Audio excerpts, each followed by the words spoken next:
My name is Philip Scorza, and I'd like to welcome you to our program, Points of Interest.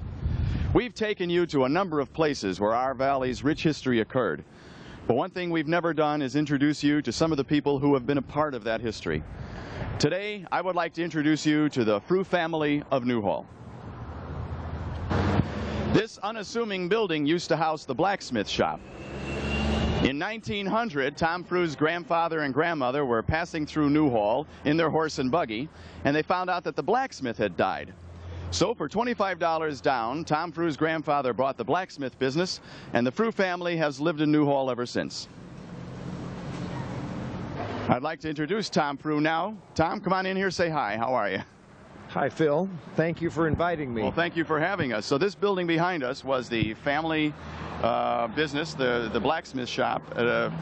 Your family bought it in 1900, and you told me you sold it right after the '71 earthquake. Is that right? That's correct. Actually, this is not the original building. The original building was a wooden structure, and every time they turned around, the building was afire from a hot piece of iron. Oh. And they had a bucket of water and that ladder on the side of the building, and each time it was one of the other members of the family had to rush up and put out the fire. I see. Then they built the building, the present building that we're standing in front of. What year was that at? That was in 1936. Okay. And then we added a section to the building in 1960. Mm-hmm. Mm-hmm. And then after the earthquake in '71, I went on to other things and sold the property here on San Fernando Road. Yeah, now, a blacksmith, of course, was needed in the old days. They took care of the wagon wheels from the wagons. We had no automobiles then. They shoed horses, am I correct about that? Absolutely, yes. Any kind of metal work where metal had to be shaped or bent, and of course they heated it up on the forge, and we've all seen the old westerns. You know more about that than I do. What happened when the automobiles came in then? People didn't have horse and buggies anymore. Oh, we still had a lot of farming in the area, okay. And they still sharpened plowshares, they sharpened picks, mattocks, that type of thing. They also, then we had enough of an oil boom going on here that they were able to keep busy in the drilling of the oil wells. There's always a lot of maintenance work in the oil field. So there was never a lack of business or anything like that? No. And now, let's see, your grandfather and what were their names, by the way? Were they Tom Frew also? Was that? Oh, absolutely. Oh, I see. So you're the third Tom then. Tom, and grandmother was Evangeline. Evangeline. That's how Evangeline got her name. Okay, all right. Mm-hmm. So they started the business, and then your father, of course, was raised in the business. He took over. He took over in 1933, mm-hmm. and my grandfather was killed in a hunting accident in 1934. Oh, I didn't know that. And then I started in the business when I came out of the service in 1955. But you weren't a blacksmith, were you? No. Well, what was the business then? The business, we still had a full-time blacksmith. Oh, you did? Yes, we had a full-time machinist, and we had 11 portable welding machines to take out and do field work. Oh, okay. So welding was a big part of the... Welding was definitely the big part of the business at that time. With the torches and all that sort of thing. Uh-huh. Okay. All right. Well, I know that your family home, when your grandparents first bought the business, was behind, or right around this building, right? Right at the corner. Right at the corner of Market and San Fernando, although it was called Spruce Street then. Uh-huh. But sometime a little later, your grandfather bought a parcel of land, which is today part of our historical society. It's where our Heritage Junction sits. Yeah, grandfather bought actually 23 and a little more acres, and that was before Hart owned the property. So your grandfather preceded William S. Hart out here then, right? in that area, yes. Mm-hmm. And there was two springs on the property, and among the water customers that my grandfather had were the Pardee House was on his water system, okay. And also the old jail, which is down several blocks. Right, across from the old as well as the family home, of course. They had their own water system. Right, so. Right. I was just wondering, I know your grandparents' house and the barns and that are still there. Could we go over there now and take a look at that and talk about it there? Why not? Let's go. Thanks. All right, here we are. We're on Grandpa's farm, ranch, family property here, right? That's right. And your grandparents moved here when? They moved to this house in about 1923 or 24. Okay, and that was before Mr. Hart bought his place. Before Mr. Hart built his house. Right. Next door there was a U.S. Forest Service, the district ranger's office. Oh, is that right? On a little piece of property that the U.S. government owned. Oh. And then on the other side of that, where the bunkhouse is now, that used to be, the family's name was Smith that lived in that before Mr. Hart got the property. Oh, okay, okay. And then Hart, of course, built his horseshoe ranch house, the bunkhouse first, and then the house on the mansion. That's right. And your father and his brothers and sisters, they lived here for a while before they got married? Well, interestingly enough, as soon as they moved into this house, the kids began getting married, and suddenly they were all gone. Of course, of course. But your aunt Evangeline was born and raised in this house here, as well as her sister. And well, no, they were all in the house down below. Oh. All the children were born before they moved up here. But she lived here for a while, didn't she? Oh yeah. And you told me the building out back, that square building out back, was the bathhouse? Was the shower room, the big shower room, because with that many boys in the family, there were 6 boys in the family. Right. It takes a lot of showers, so they had a shower room out in the back, and then there was the barn out behind there, the red barn that we saw. The big red building is the barn. And then behind the barn was the milk house, where they took the milk and processed it. So I mean, obviously your grandparents they raised some feed here, some livestock, and they just enough for their own use. Okay, and today, of course, this house is used by the Parks and Recs people. Correct. And your family, the ranch property, which goes quite a ways this way, is all used by Heritage Junction and the Historical Society. Yes, that's right. And could we take a walk over the property, maybe get up high up on the hill up there and look down on it and get a better idea of what this place looked like back then? Take a look at all 23 plus acres, right? 23 acres? Uh-huh. Boy, 23 acres would be worth a lot of money today, wouldn't it? Well, Casey, you ready to take our hike? Wah. Okay, let's go. I got my hat. Let's go. All right, so the family property went just a little past this hill here. Just beyond this little rise here, and right here where all this greenery is behind us, was one of the 2 springs. There was one spring here, and there was at one time another spring down in the little canyon that where the Kingsbury house and the Edison house are now. Oh! And they give off water, what, in the wintertime when there's rains and that sort of thing? There's water all year round. If the spring were cleaned out, it probably would still be a good source of water. Really? But this year, of course, it's not as green as it was last year because we had less water. It must have been very difficult to find land that had water actually coming up. Very difficult. Of course, and the sad part is most of these springs are dried up. This one still does happen to still run in the wintertime. But okay, so the Heritage Junction property comes down here, and it goes just to the other side of this little hill up here. Knoll here.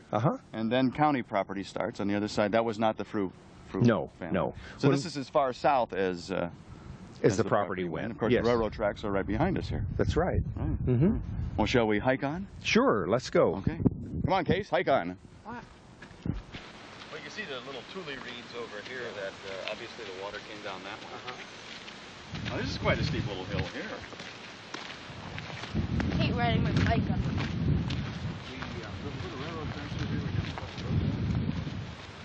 Of course, this is all owned by county now. These are all the campgrounds that people get to use. Well, it's the rent a campground for the night, right? Well, it's also the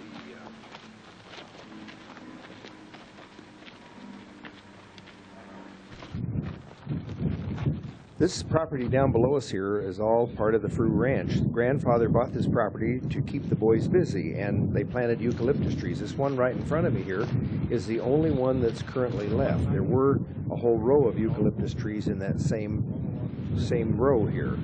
And also the boys cleared the greasewood off of the property, which kept them busy, especially during the summertime when they were out of school.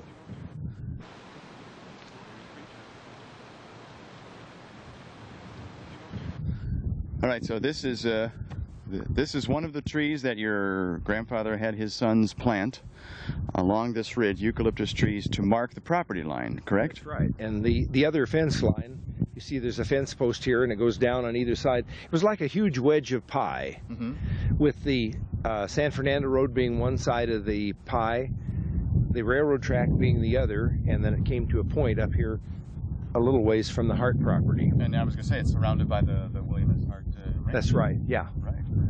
And a great view from here, looking down on your grandfather's house there, and also downtown Newhall, I might add. That's right. Beautiful view from up here.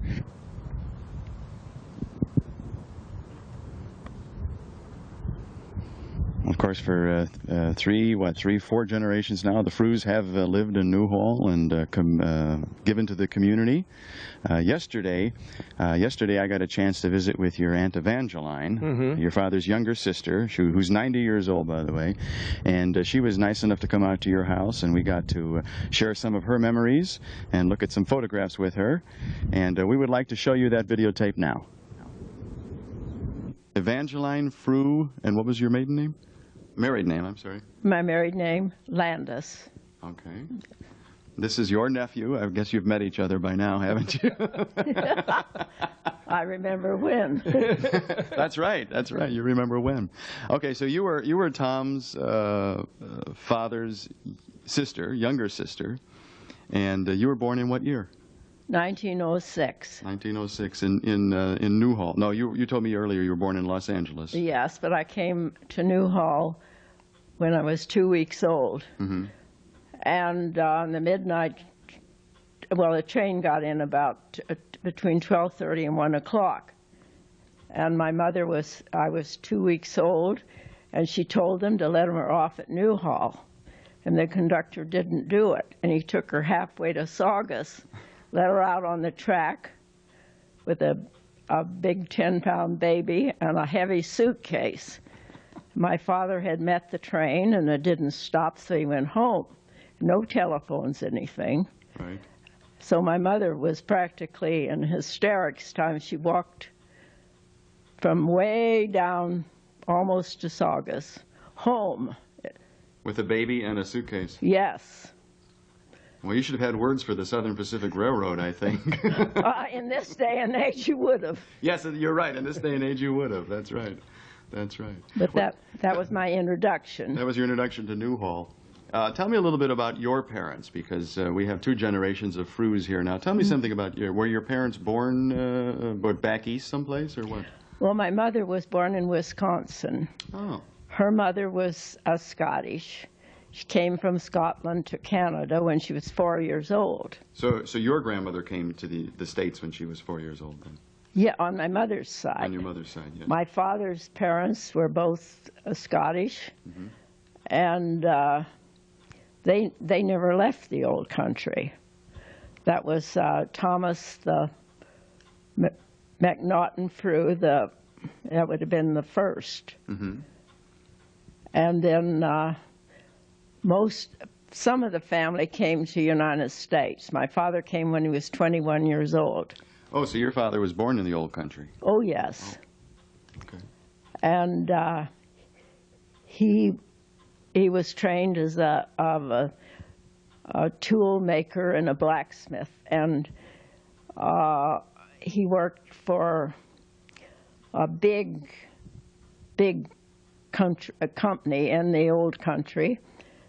And he would look around and he'd think, well, I could never own this. So he wanted to own his own business. They made all the ironwork for Queen Victoria's carriage and like that. And he was well trained. But he came to the United States when he was 21. He was born in 1858. Okay. And he came over when he was 21. He made several trips back before he eventually met my mother, and then he stayed here. And he met your mother in Wisconsin? Yes. And what made them come out to Newhall? How did they go from Wisconsin to Newhall? Well, they came out to California. He had been in California before. And he came, and they were up around San Francisco. They came on a colonist car where you would cook your own meals. A railroad car? Yes. Oh, I didn't know you could do that. And they have no conveniences of any kind to speak of. And you brought your food and you cooked it at the end of the car. Then he went to Bird's Landing. I think that was up the Sacramento River. Okay. And they were up there. And then they finally decided they would go to Homestead. And they came down to, it was Del Sur, west of Lancaster. Okay. And they were east of Lancaster, they were not by fly-by-night people. They were good, steady people. Mm-hmm. But they just couldn't prove up on the land. They were 3 different locations. They would haul the water 1.5 miles to plant the trees. The jackrabbits would eat them off overnight. Right. Just one thing after the other. And just so we all know what we're talking about, when you homestead property, you have to improve on it so much before they give you title to the property. Right. And if you can't improve on it, then you lose the property, I guess. Yes. So they tried that, and in the meantime, they had a family. That'll happen. Yeah. Mm-hmm. And then they finally gave up, and they were coming to, they were either going to Long Beach or to Santa Monica. Mm-hmm. And they came through Newhall, and they looked up the Gully family. I think Mr. Gully had a grocery store in Newhall. And he said, well, the blacksmith died, and the business is for sale, and there's a house, too, and it's for sale for $400, and I'll loan you the money. Wow. So they stayed in Newhall. So that's how all of you got to Newhall then, basically. Yes. So Duncan was the first one that was born in Newhall. Okay. The child number 7. What number are you in the line? 9. So you're number 9, and you were born in 1906, Yeah. and you lived here till what year? Till 1928, when I married. Okay, so from 1906 to 1928, you have a really good, intimate knowledge of Newhall, what it was like. You told me earlier that they took a census and there were only 500 people total living in all of Newhall, Pico Canyon, and Placerita Canyon, correct? Yes, and that was about when I was in probably the 8th grade. Speaking of school, I have some photographs. Can we look at those now? Yeah. Let me bring some up here. First off, is this what Newhall looks like? Was this what Main Street looked like? This photograph was taken in 1918. Tell us a little bit about that photograph. Where's your father's business in there? Well, it's across from, the house we lived in was on the corner. There was Hotel Swall. Now there's the, so the business Market is Street. Market Street. So the business is just the other side of Hotel Swall. Yes. Mm-hmm. And the house was on the corner, and the blacksmith shop was next. And I notice there's no curbs in this picture. No. And you could only do 15 miles an hour. And that was probably too fast. Considering the condition of the road, yes, I would say so. Here's a picture I have of Newhall. It's called A Bird's Eye View of Newhall, California, taken around 1914.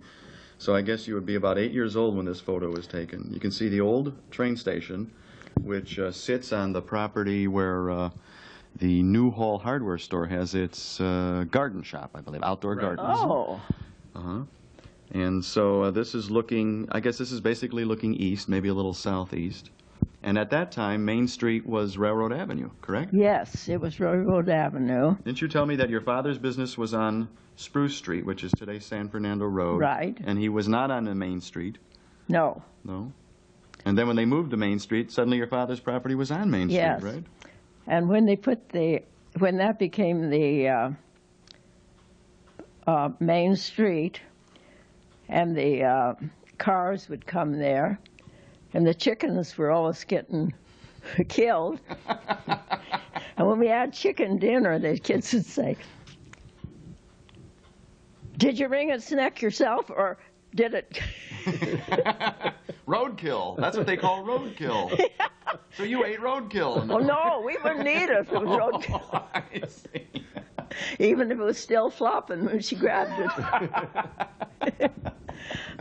Well, speaking of your grammar school days, here's a photo taken We think this is 1919 or 1914. I'm not sure. I can't tell if it's a 4 or 9. But this is, you're in this photograph. Show us. Yes. Where yes, are you? You're right on there. That's you there. And that's Edna Abbott. Standing next to you. And Lillian Wilkie. Okay. And Marion Frew, my sister. That's Mr. Stein. Mr. Stein, was he the principal? He was the principal. It was a 3-room schoolhouse. I think I said earlier, part of this building still stands behind the Jimmy Dean on Lyons Avenue. That's 1/3 of the building. It became the Riddell House. Okay. Yes. Roland Riddell was the manager of Bank of America for many, many years. Ah. Yeah.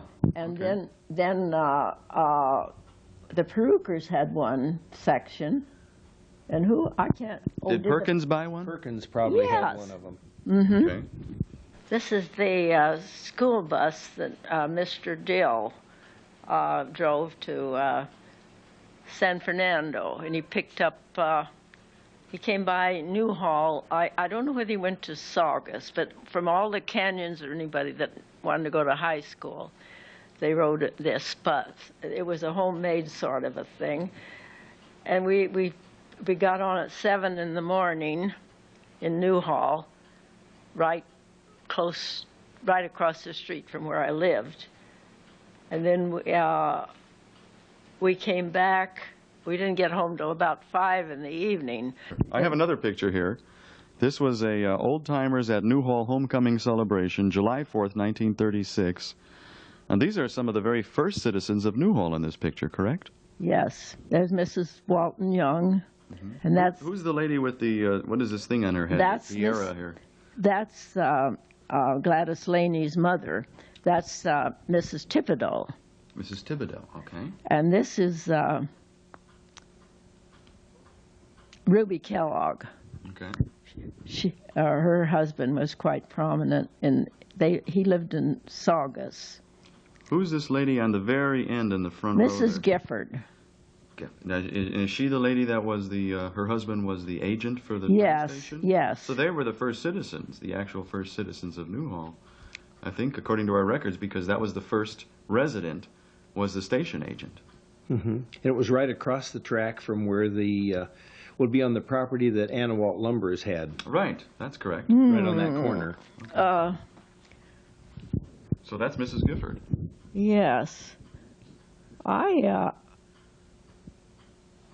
don't know about that, of her being the first citizen. I asked you earlier about this gentleman up here because I'm absolutely impressed about the way he stands with his hands on his hips and that shock of hair. You don't remember who he is by any chance, do you? No. The town anarchist. I'd like to know. And I don't know. He's daring you to take his picture, Tom. Is what he is. Absolutely. Is your Uncle Jim in here? Yeah. There's him there in the straw hat. Yeah. This photograph was taken Isn't this 1908. Lily Mayhew? July 4th, 1908. And That's this would be one of the Moores, wouldn't it? I like this fellow in the middle with the big hat there. Oh, yeah. Which one is No he? sun's going to hit his face. Oh, I should. There was a Moore. Those eyes. Now, who's this young lady here? Standing next to your Uncle Jim.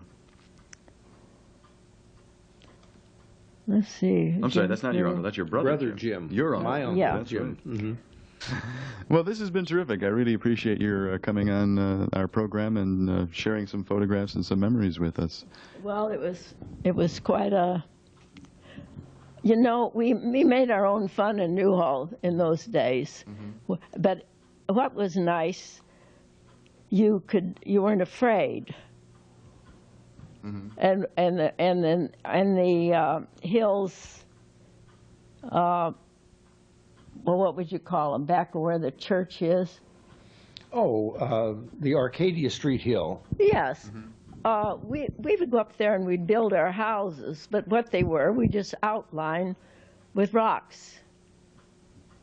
And we just had a whale of a time, you know. Yes, yes. And then we'd hunt for the first violet of the spring, the Johnny Jump Up, you know. Yes, yeah. And it wasn't. When there was up on the Arcadia Street Hill, was the frog pond there when you were little? Yes, and I fell in once. There was was a frog pond when I was a young kid. We'd walk up Arcadia Street, and it would be behind the house where, Susan and Jim Davy live now. The house that Dr. Ross had, the one that was in the movie Suddenly. Right. Was just up the hill a little bit from there. And we would go up there after a rainstorm and have more fun catching frogs and pollywogs. And then there was another big pond down between, would be between what's now Wayman Street, the old Hill Street, and Arcadia Street. There was a big pond in there. But these were natural ponds, right? They weren't man-made? They were natural when the rains came. And then when they dried up. Right. They dried up. Right, I see. Is there a Frew Street in Newhall? Not that I've ever heard of. Oh, I was just curious all of a sudden. I mean, those of us who came just a few years ago wonder, I didn't know about Lyon and I didn't know about Wiley. And of course, I've since learned about those things. And, like in most cities, streets are named after some of the early residents. I was just curious if there was a Frew. If we had developed any property, we would have put our name on a street, I'm sure. I'm sure you would. Everybody else did. That's right. This is grandfather and grandmother Frew, my uncle Doug, Aunt Marion, Aunt Vangie, and my dad at age 18. This was taken in the shop in 1914. You can see some of the handmade horseshoes hanging on the backs of the forges there. This is a picture of my dad taken during World War I down at Fort Sill, Oklahoma. He joined the service so that he could get away from the blacksmith shop. When they found out what he did, they took him down to Fort Sill, to the artillery, where they had the horses pulling the cannons, and he was a horseshoer all over again, much to his dismay. Well, I want to thank you again for sharing your memories with us and coming on our program and being a part of Points of Interest. Thank you very much. Well, I know I've really enjoyed visiting with the Frew family of Newhall. I want to thank you for coming on our program and sharing your memories and your family history with us. By the way, Tom and I both serve on the board of directors of our historical society, and if you'd be interested in finding out more about the Frew family or some of the early families of Newhall, the historical society is the place to go and find out about those people. And I just want to thank you again for joining us today. Well, you're very welcome. I enjoyed it. It was really a lot of fun, wasn't it? Sure. It was a great hike, too. Great day. Yeah. I'd like to thank my little buddy Casey and our camera operator Denise Scorza. And until next time, this is Philip Scorza for Points of Interest. Thank you for joining us.